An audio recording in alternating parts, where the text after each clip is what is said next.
siempre fui un hombre de rituales. Mi seguridad dependía de pequeñas acciones mecánicas que me convencían de que el mundo era un lugar ordenado.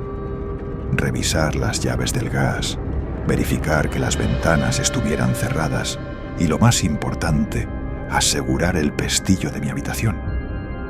No era por privacidad. Vivo solo en un apartamento en el 10º piso. No hay nadie a quien ocultarse.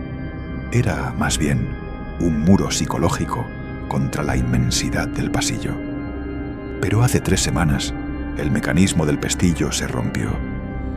Un simple clic metálico que no ocurrió. Una pieza de metal desgastada por el tiempo. Y mi santuario quedó vulnerable. Al principio traté de convencerme de que no importaba. «Eres un adulto», me decía frente al espejo mientras me cepillaba los dientes. Pero esa primera noche, la atmósfera cambió. El aire se volvió denso, como si la presión atmosférica hubiera aumentado repentinamente dentro de las 4 paredes de mi cuarto. No hubo un ruido estrepitoso, ni puertas chirriantes. Fue un cambio en la frecuencia del silencio. Abrí los ojos en la oscuridad y sentí que el espacio entre mi cama y el armario ya no estaba vacío. En el rincón más alejado, donde la luz de la farola de la calle proyecta sombras alargadas y distorsionadas, lo vi. Era una silueta que desafiaba la anatomía humana. Era extremadamente alta, tanto que su cabeza rozaba el techo, obligándola a encorvarse en una posición antinatural. Sus extremidades eran hilos de carne pálida, con codos y rodillas que parecían tener múltiples articulaciones. Se quedó allí, estático.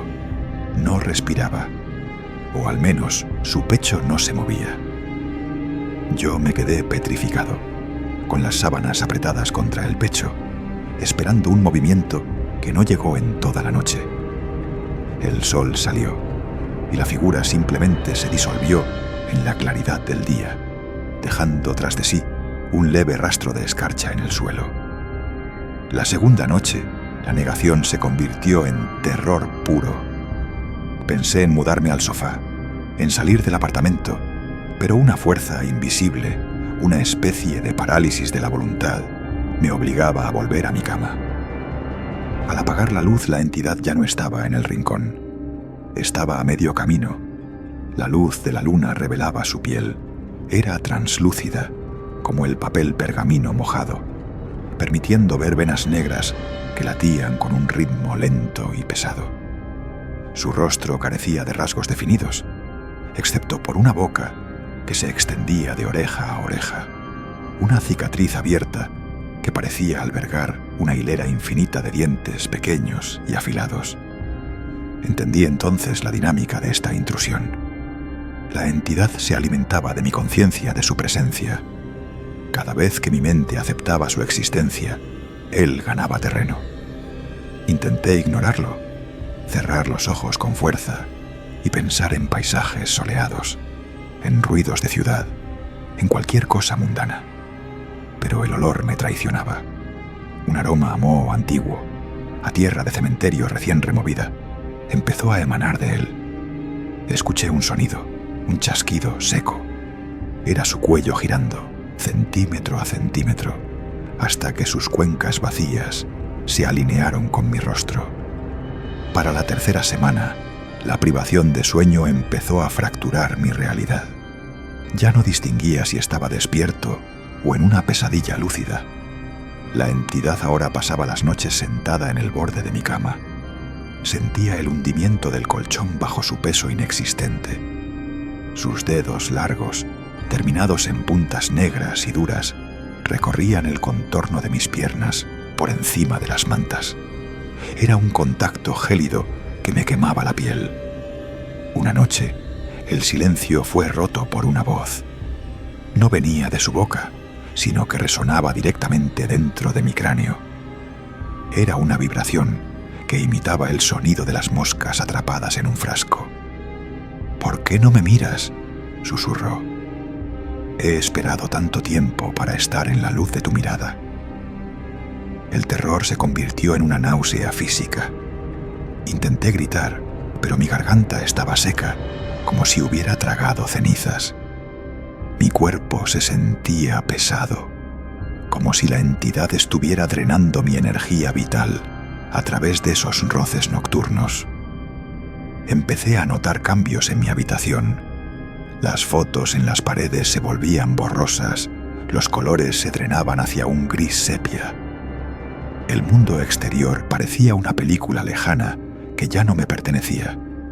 Mi única realidad era ese cuarto y el invitado que cada vez ocupaba más espacio.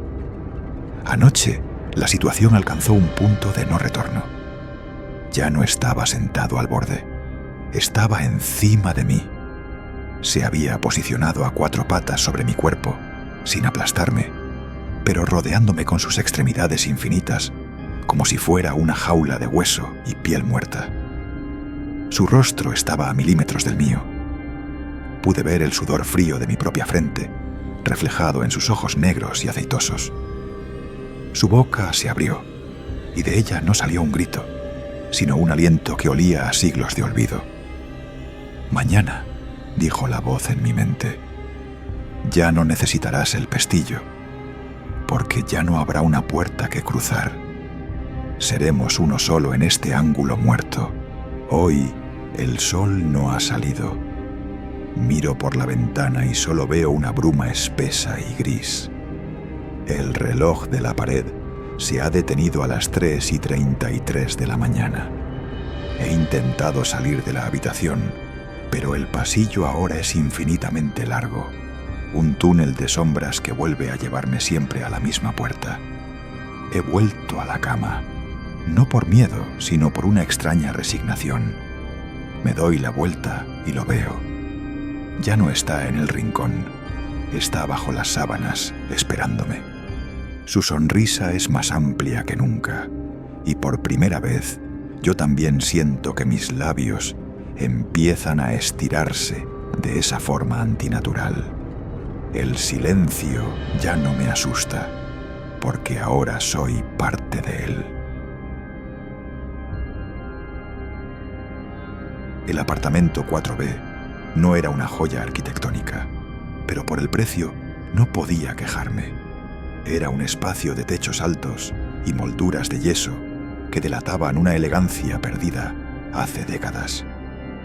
El único inconveniente era una pequeña mancha de humedad en el techo de mi dormitorio, justo encima de donde descansaba mi cabeza. Era un círculo grisáceo, casi imperceptible al principio, que atribuía la negligencia del vecino de arriba. Sin embargo, cuando pregunté al portero, su rostro se palideció. «Arriba no vive nadie desde 1994», dijo, evitando mi mirada mientras se alejaba rápidamente por el pasillo. Esa noche, la mancha comenzó a mutar. No se expandió de forma irregular como lo haría el agua. Se organizó. Los bordes se volvieron definidos, adquiriendo una textura fibrosa, similar a la carne seca o al cuero viejo. Para el tercer día, la mancha tenía la forma inconfundible de una figura humana encogida, fundida con el yeso del techo. Pensé que eran hongos, una infestación masiva que estaba deformando la estructura, pero cuando acerqué una escalera para inspeccionarla, escuché un sonido que me hizo caer al suelo, un latido, lento, pesado, como si el edificio mismo tuviera un corazón moribundo. La parálisis del miedo es una droga extraña. Debería haberme ido, dormir en un hotel, abandonar mis pertenencias, pero había algo en ese cuarto que me atraía, una fuerza gravitatoria inversa. Esa noche, mientras intentaba dormir con la luz de la mesita encendida, el yeso crujió. No fue el crujido de la madera asentándose, sino el sonido de huesos rompiéndose y volviéndose a unir. Miré hacia arriba. La figura ya no estaba plana contra el techo. Se había despegado parcialmente. 2 extremidades largas, cubiertas de una piel translúcida y amarillenta, que dejaba ver músculos negros latiendo debajo, se sujetaban de las esquinas de la habitación. No tenía ropa, no tenía vello, y su torso era una caja torácica exagerada que se inflaba y desinflaba con un siseo asmático. Pero fue su cabeza lo que me hizo perder el control de mis propios sentidos. El cuello se estiró de forma imposible, permitiendo que su rostro colgara a pocos metros del mío. No tenía párpados. Sus ojos eran dos orbes de color ámbar, nublados por cataratas de suciedad, que vibraban con una inteligencia malevolente. «¿Estás cómodo abajo?», susurró una voz que parecía raspar las paredes. No venía de su boca, sino del techo mismo, como si las vigas estuvieran hablando. «Aquí arriba la perspectiva es diferente. Aquí arriba todo cae». Intenté salir corriendo, pero mis pies se sintieron como si estuvieran pegados al suelo por una sustancia viscosa. Miré hacia abajo y vi que de la alfombra brotaba el mismo líquido negro que goteaba de la criatura. Era como brea, caliente y con olor a hierro. La entidad comenzó a moverse sobre mí, desplazándose por el techo con la agilidad de una araña de pesadilla. Sus garras, largas y afiladas como bisturís oxidados, trazaban surcos profundos en el yeso. Cada vez que pasaba sobre la luz, la sombra que proyectaba sobre mi cuerpo se sentía sólida, un peso físico que me dificultaba respirar. Pasaron las horas. El tiempo en esa habitación se volvió elástico. Intenté gritar por la ventana, pero cuando la abrí, no vi la calle. Solo vi más techo, un bucle infinito de yeso grisáceo y manchas de humedad que se extendían hacia el vacío. Estaba atrapado en una paradoja arquitectónica. La criatura bajó un poco más, suspendida por un solo brazo. Su rostro estaba ahora tan cerca que podía ver los poros de su piel, supurando una especie de aceite oscuro. Su boca se abrió, revelando que no tenía lengua, sino una cavidad llena de dientes que parecían astillas de vidrio. «El inquilino anterior no aguantó tanto», dijo el observador, y su voz era ahora una réplica exacta de la mía. Él trató de mirar hacia abajo, pero aquí no hay abajo, solo hay caída. Empecé a sentir que la gravedad se invertía. Mi cuerpo comenzó a elevarse de la cama, atraído hacia el techo. Mis pies ya no tocaban el colchón. Desesperado me agarré de las sábanas, pero éstas se rasgaron. La criatura extendió su mano libre y me tomó de la muñeca. Su tacto no era frío, era una quemadura química.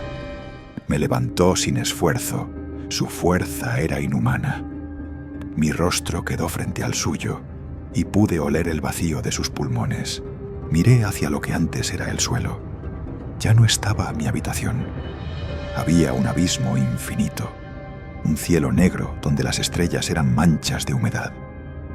La criatura comenzó a fundirse conmigo, su piel pegándose a la mía, sus huesos entrelazándose con mis costillas. Sentí cómo mi conciencia se fragmentaba, convirtiéndose en parte de la estructura del apartamento. Ahora, cuando alguien nuevo entra en el 4B, lo veo desde arriba. Veo su miedo, su curiosidad y su pequeña mancha en el techo. Intento advertirles, intento gritarles que se vayan, pero de mi garganta solo sale un siseo y el sonido de madera crujiendo. Soy el nuevo observador y el techo se siente tan pesado.